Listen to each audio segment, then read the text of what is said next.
दोस्तों नमस्कार। ऐसा लगता है कि वर्तमान केंद्र सरकार और बीजेपी के सर्वेसर्वा नरेंद्र मोदी चुनाव जीतने के लिए और विपक्षी दल के नेताओं को निपटाने के लिए किसी भी हद तक जा सकते हैं और समय समय पर आपको इसका एग्जाम्पल, इसका उदाहरण देखने को मिलता है। अभी 2 दिन पहले किस तरीके से चंडीगढ़ के मेयर चुनाव में कांग्रेस और आम आदमी पार्टी के 8 वोटों को प्रिजाइडिंग ऑफिसर के द्वारा अवैध घोषित कर दिया गया था। आप सबने वो तमाशा देखा कि एक मेयर के चुनाव को जीतने के लिए दिन दहाड़े सरेआम किस तरीके से लोकतंत्र का मजाक बना गया था। वो एक एग्जाम्पल मात्र था कि आगे के चुनाव को जीतने के लिए मोदी जी और बीजेपी किसी भी हद तक जा सकते हैं। और अभी जो एक खबर, जो एक रिपोर्ट निकल करके आई है और बहुत ही सनसनीखेज है।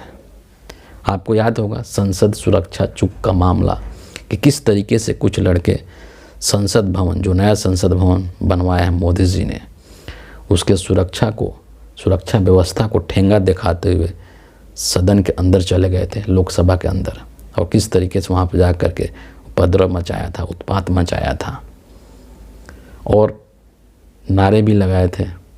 हालांकि उनका मुद्दा सही था, बेरोजगारी, तानाशाही से संबंधित मुद्दा था, लेकिन सरकार तक इन मुद्दों को पहुंचाने का उनका तरीका गलत था और फिर उनको जो है अरेस्ट किया गया। अरेस्ट करके उनके ऊपर कार्रवाई हुई, केस हुआ। अब जो है उन लड़कों ने कोर्ट के अंदर, दिल्ली कोर्ट के अंदर जो बयान दिया है, उस बयान को सुन करके आपके पैरों के तले ज़मीन खिसक जाएगी।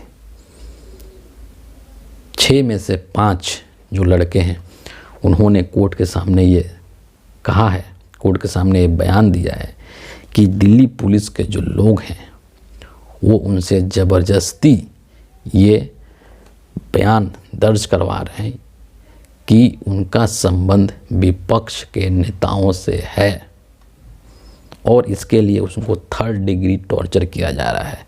बिजली के करंट तक लगाया जा रहा है और बिजली के करंट लगा करके उनसे ये बोला जा रहा है कि तुम एक्सेप्ट करो कि विपक्षी पार्टी के नेताओं से तुम्हारा संबंध है।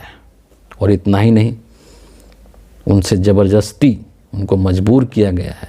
तकरीबन 70 पेज कोरे कागज़ पे, सफ़ेद कागज़ के ऊपर उनके हस्ताक्षर लिए गए हैं। अब सोचिए कि उसको किस तरीके से इस्तेमाल किया जाएगा, उस पर क्या लिखा जाएगा, ये तो उन लड़कों को नहीं पता है।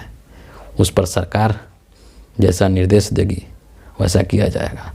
और दिल्ली पुलिस के द्वारा ये सब जो चीज़ें की जा रही है वो किसके निर्देश पर की जा रही है, ये भी सोचने वाली बात है।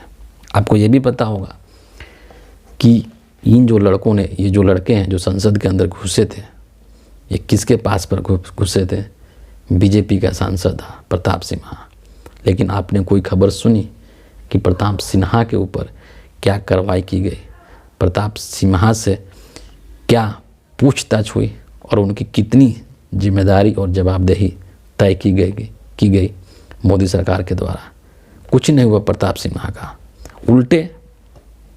उल्टे क्या हुआ कि विपक्ष के लोग जब इस चीज़ को डिमांड कर रहे थे कि सदन के अंदर आकर के देश के गृह मंत्री या देश के प्रधानमंत्री इस तमाम मामले को लेकर के, तमाम प्रकरण को लेकर के बयान जारी करें और विपक्षी नेताओं के कुछ सवालों के जवाब दें, तो ये तो नहीं हुआ।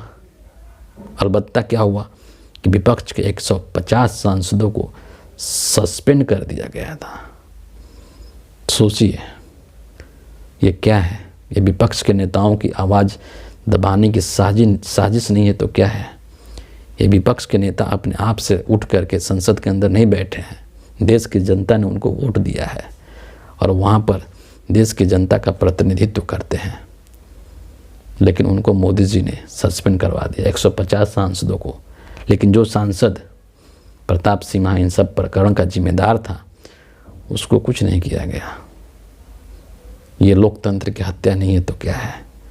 ये लोकतंत्र का चीरहरण नहीं है तो क्या है? और नरेंद्र मोदी जी लोकतंत्र को लेकर के दुहाई देते हैं, लोकतंत्र को लेकर के भाषण देते हैं और विपक्ष के नेताओं को निपटाने के लिए इस तरीके से इतना गंदा काम करा रहे हैं कि उन जो उपद्रवी लड़के हैं उनसे ज़बरदस्ती उनको टॉर्चर करके और बयान लिया जा रहा है। ये जो काम करने का तरीका है, क्या ये किसी एक लोकतांत्रिक देश का, एक ऐसा देश जो कि संविधान से चलता है, क्या इस ऐसे देश की पहचान है? ये ऐसे देश में इसी तरीके से काम होता है? तो और ये तो एक एग्जाम्पल है ना, कि किस तरीके से विपक्ष के नेताओं से उनका कनेक्शन जुड़वाने की कोशिश की जा रही है। इसके अलावा विपक्षी दल के नेताओं को तोड़ने के लिए, उनको परेशान करने के लिए किस तरीके से नरेंद्र मोदी ईडी का इस्तेमाल करते हैं, केंद्रीय जांच एजेंसी, प्रवर्तन निदेशालय का किस तरीके से इस्तेमाल करते हैं, ये किसी से छुपा हुआ नहीं है। चाहे वो दिल्ली के मुख्यमंत्री अरविंद केजरीवाल हो, 3-3, 4-4, 5-5 नोटिस उनको भेजा जा चुका है। झारखंड के हेमंत सोरेन 7 नोटिस भेजा जा चुका है और अंततः झारखंड के मुख्यमंत्री को इस्तीफा देना पड़ा और अब उनको जेल भेजने की तैयारी है। क्यों? क्योंकि ये जो विपक्ष के लोग हैं वो एकजुट हो रहे हैं इनसे लड़ने के लिए। तो इनकी एकजुटता को ख़त्म करने के लिए नरेंद्र मोदी इस तरीके के चाल चलते हैं, अपने एजेंसियों का इस्तेमाल करते हैं एक राजनीतिक हथियार के रूप में। बिहार के अंदर किस तरीके से लालू प्रसाद यादव को, सोचिए कि एक उम्रदराज व्यक्ति जो कि पीड़ित है, बीमारी से पीड़ित है, उनका स्वास्थ्य, उनका हेल्थ सही नहीं है, और उनको किस तरीके से ईडी के लोगों ने पूछताछ किया, ये पूरे देश ने देखा। सिर्फ बिहार की जनता ही नहीं देखा, पूरे देश ने देखा। इतना ही नहीं, मतलब थोड़ी सी मानवीयता भी नहीं दिखाई गई। और उसके अगले दिन फिर किस तरीके से तेजस्वी यादव को पूछताछ के लिए ईडी कार्यालय बुलाया गया। और अब देखिए कि जब पूछताछ के बाद ईडी कार्यालय से बाहर निकल रहे थे तेजस्वी यादव, तो किस तरीके से पब्लिक उनका स्वागत कर रहे थे वहाँ पर, किस तरीके से जो सीआरपीएफ के जवान थे वही उनके साथ सेल्फी ले रहे थे। ये सब क्लिप्स आप सबने देखी होगी सोशल मीडिया के प्लेटफॉर्म पे, है ना। तो विपक्ष के जितने भी लोग हैं जो एकजुट होना चाहते हैं, जो एकजुट हो करके और इस जो तानाशाही रवैये वाली जो सरकार है उसके खिलाफ लड़ना चाहते हैं, उसको नरेंद्र मोदी तोड़ देना चाहते हैं, उनको ख़त्म कर देना चाहते हैं। और इसके ये सब एग्जाम्पल्स हैं, चाहे बिहार में देख लीजिए, झारखंड में देख लीजिए, दिल्ली में देख लीजिए, बंगाल के अंदर देख लीजिए, महाराष्ट्र में देख लीजिए। हर जगह पे जहाँ विपक्ष के लोग सक्रिय हैं, विपक्ष के लोग जहाँ लड़ने के लिए मुस्तैदी से तैयार हैं, मजबूती के साथ खड़े हैं, उनको तोड़ने के लिए, उनकी एकता को ख़त्म करने के लिए नरेंद्र मोदी येन केन प्रकारण तरीके अपना रहे हैं। नीतीश कुमार देखिए किस तरीके से जा कर के मिल गए, और यही चाहते थे मोदी जी और अमित शाह कि तोड़ दिया जाए इनको, ताकि इनको कमज़ोर कर दिया जाए, जिससे कि हमें अगले लोकसभा चुनाव के अंदर उसका हम बेनिफिट ले सके। तो कहने का मतलब ये है कि चुनाव जीतने के लिए, लोकसभा का चुनाव जीतने के लिए 2024 का, ये कुछ भी करने को तैयार हैं और कुछ भी कर रहे हैं। लेकिन अब जो वर्तमान जो हमारे देश के अंदर जो स्थिति है ना, आप सोचिए कि विपक्ष का आवाज़ दबाना मतलब सीधे सीधे क्या है कि आप जनता के एक हिस्से का आवाज़ दबा रहे हैं, है कि ना। क्योंकि आप जो विपक्ष के जो सांसद हैं वो भी तो जनप्रतिनिधि ही है ना, तो आप जनता के एक हिस्से का आवाज़ दबा रहे हैं। और लेकिन जो सुखद बात ये है कि अब ये सब जो चाल है मोदी जी का, ये जो हथकंडे हैं मोदी जी का, वो जनता के सामने पूरी तरीके से वो खुल चुका है, उसका उजागर हो चुका है, और लोग ये समझ चुके हैं कि क्यों कर रहे हैं मोदी जी ये सब करने के पीछे, इनका असली मंशा क्या है, इनकी नीयत क्या है। और इसीलिए जब झारखंड के अंदर हेमंत सोरेन से ईडी के लोग पूछताछ करते हैं तो रांची के अंदर प्रदर्शन होता है, और ईडी के ऊपर आरोप लगाए जाते हैं। जब पटना के अंदर लालू यादव और तेजस्वी यादव से पूछताछ होती है तो वहाँ पर उनके समर्थकों का हुजूम खड़ा हो जाता है।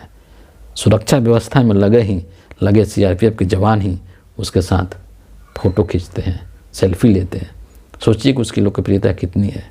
क्या कर लीजिएगा आप बेशक से अलग अलग बहाने लगा करके, अलग अलग केस लगा करके, अलग अलग फाइल तैयार करा करके इन नेताओं को आप जेल में डाल सकते हैं, लेकिन जब जनता इस चीज़ को समझ चुकी है, आपके मंशा को समझ चुकी है, तो आप जनता को तो जेल में नहीं डाल पाएंगे। वोट तो अंततः जनता को देना है ना। और कहते हैं कि लोकतंत्र के अंदर, एक लोकतांत्रिक देश के अंदर जो सबसे शक्तिशाली है वो जनता है, और जनता ही मालिक होती है। और जब जनता को आपके ये जो कुत्सित जो भावना है, आपके मन में जो दुर्भावना भरी हुई है विपक्ष के नेताओं के प्रति, उसके बारे में जब देश की जनता को समझ में आ चुका है, तो आप इन नेताओं को चाहे जेल में डाल दीजिए, चाहे कुछ भी कर दीजिए, आप अपने प्रयास में सफल नहीं होंगे, आप अपने उद्देश्य में सफल नहीं होंगे, जिस उद्देश्य से आप ये कारनामे कर रहे हैं। तो पूरी तरीके से इन सब चीज़ों को लेकर के पूरी तरीके से मोदी जी एक्सपोज हो चुके हैं। हर दिन संविधान की धज्जियाँ उड़ रही है इस देश के अंदर, लोकतंत्र की धज्जियाँ उड़ रही है इस देश के अंदर। और इसीलिए आपको मल्लिकार्जुन खड़गे, जो कि कांग्रेस के राष्ट्रीय अध्यक्ष हैं, उनकी एक बात आपको याद आनी चाहिए, जो कि 2-4 दिन पहले उन्होंने अपने एक भाषण के अंदर इस चीज़ का जिक्र किया था कि 2024 का चुनाव आखिरी चुनाव होगा, और आपको जो है इस चुनाव के अंदर बढ़ चढ़ करके हिस्सा लेना होगा। संविधान को बचाने के लिए, लोकतंत्र को बचाने के लिए नरेंद्र मोदी को प्रधानमंत्री की कुर्सी से हटाना होगा। और ये बात सबको पता है, सब लोग इस चीज़ से वाकिफ़ हैं कि मोदी जी की जो काम करने की शैली है वो गैर संवैधानिक है, वो गैर लोकतांत्रिक है। लेकिन कहते हैं ना कि पावर है, ताकत है, तो कुछ भी कर सकते हैं वो, और कर रहे हैं, और पूरा देश देख रहा है। तो ये सब कितने दिन तक चलेगा, ये भी देखने वाली बात है। फिलहाल आप इन सब मुद्दों को लेकर के जो घट रहा है देश में अभी, क्या सोचते हैं, आपकी क्या राय है, उसके बारे में ज़रूर मुझे अवगत कराएं कमेंट के माध्यम से। बहुत बहुत धन्यवाद।